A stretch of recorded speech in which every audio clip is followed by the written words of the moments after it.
सीधे बोल में आप सभी का स्वागत है।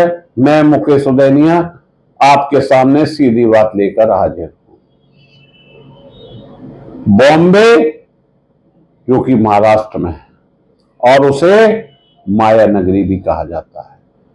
कुछ वर्षों पहले वहां दाऊद से लेकर छोटे शकील आदि का जलवा था और गैंगवार चला करती थी। समय बीता, सब कुछ पटरी पे आने लगा, लेकिन फिर से लॉरेंस बिश्नोई का नाम अचानक आने से लोगों में दहशत दिखाई देने लगी और उन्होंने फिल्म स्टार सलमान खान को धमकी दी कि वो 5 करोड़ रुपया भेजें, अन्यथा की स्थिति में उनका भी वही अर्थ होगा जो कि बाबा सिद्दीकी का हुआ। इस मामले में पुलिस सक्रिय हो गई और जांच में जुट गई। आखिरकार मैसेज करने वाला कौन है और कहां से आया है। मैसेज में साफ लिखा हुआ है कि सलमान खान को जिंदा रहना है तो उन्हें बात माननी होगी, अन्यथा की स्थिति में क्या होगा वह मैसेज के अंदर दे दिया गया। वहीं शिवसेना से सांसद संजय राउत ने साफ तौर पर कहा कि मेरे जैसे लोग जेल गए और वापस आ गए, हम जानते हैं कि निशाने पर कौन है और भाजपा क्या करेगी।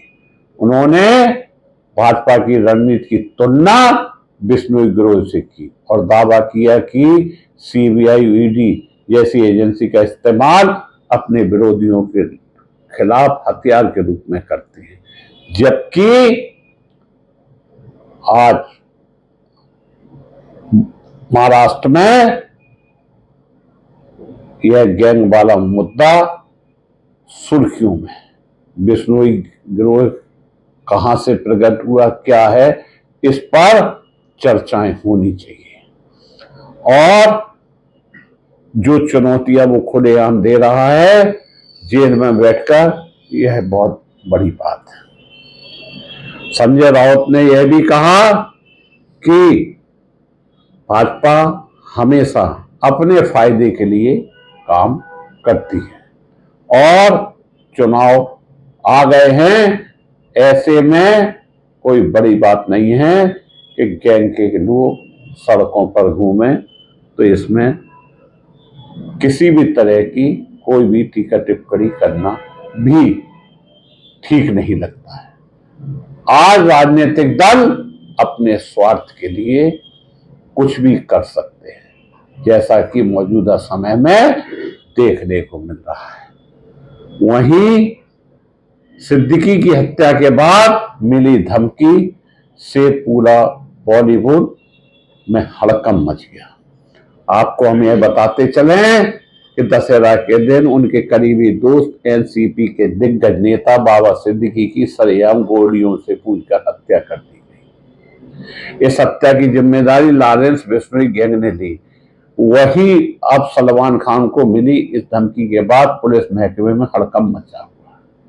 बता दें कि हाल में ही सलमान खान की सुरक्षा बढ़ाई गई और उन्हें 22 सिक्योरिटी की सुरक्षा प्रदान की गई। इसके बाद उनकी सुरक्षा में करीब 25 सुरक्षा कर्मी लगे रहेंगे। इसमें करीब 2 से 4 एनएसजी कमांडो और पुलिस कर्मी भी हैं।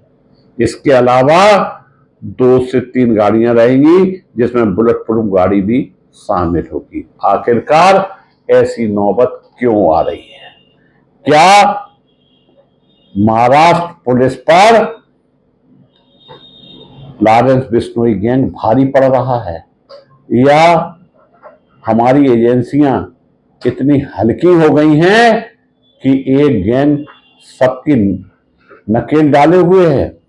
लॉरेंस बिश्नोई को लेकर मीडिया रिपोर्ट्स ने जो जानकारी उपलब्ध कराई, उसके हिसाब से उसका जन्म 22 फरवरी 1992 में हुआ है और 1993 भी माना जा रहा है। उसकी उम्र लगभग 31 से 32 वर्ष है। पंजाब के फजलका के गांव धंतराबाड़ी में जन्मे बिश्नोई परिवार के लड़के का लॉरेंस नाम भी दिलचस्पी का विषय है। पुलिस रिकॉर्ड के मुताबिक लॉरेंस बिश्नोई का असली नाम सतविंदर सिंह है। हालांकि वह गोरा चट्टा होने के कारण इसे परिवार वाले लाड़ से लॉरेंस कहना शुरू कर दिया और बाद में उसका वास्तविक नाम लॉरेंस बिश्नोई के नाम से फेमस हो गया।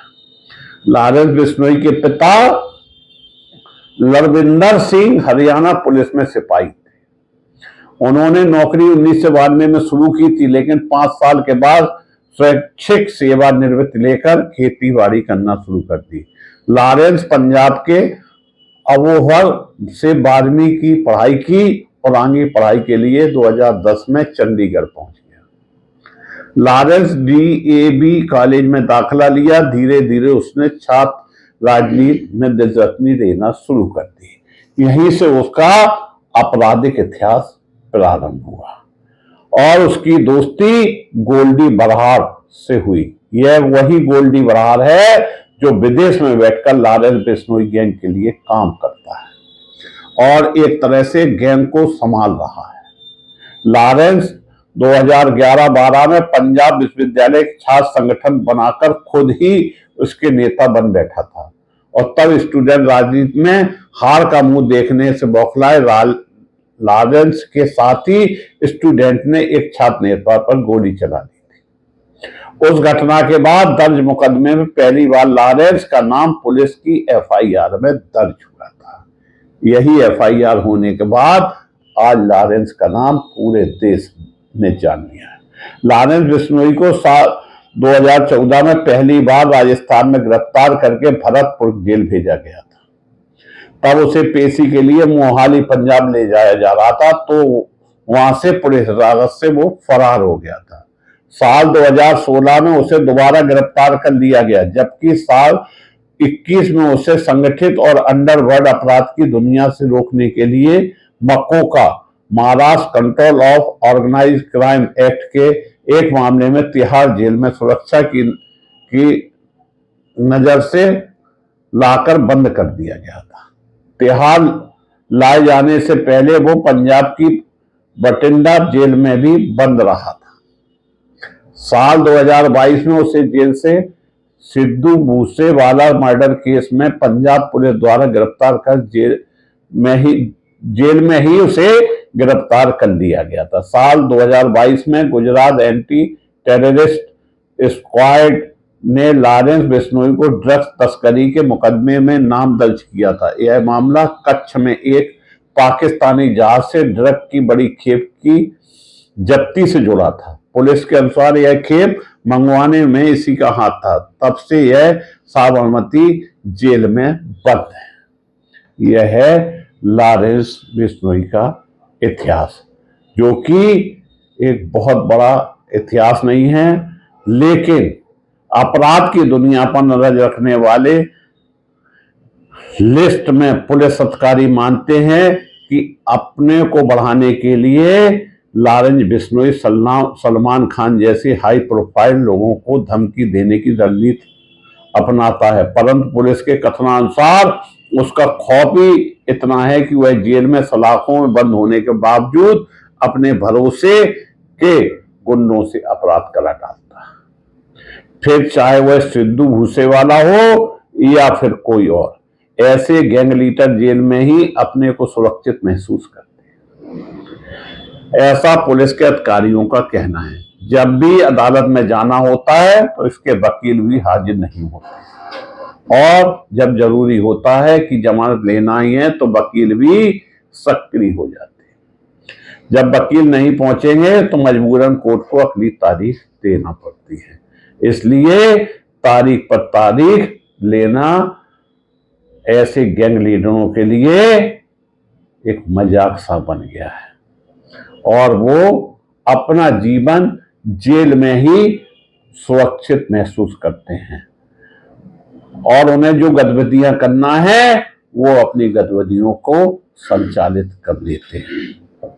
लेकिन यह बात पक्की है, जिस दिन हमारे देश में ईमानदारी से राजनीति होने लगेगी और बेखौफ पुलिस राजनीतिक भाषा छोड़कर ईमानदारी से अपने कर्तव्य का निर्वाह करने लगेगी, तो लॉरेंस जैसे एक नहीं अनेक अपराधी सड़क पर ढेर होते नजर आएंगे। लेकिन एक कहावत है, अंधा कानून, इस पर एक पिक्चर भी बन चुकी है, परंतु लोग इसका पालन नहीं कर रहे हैं।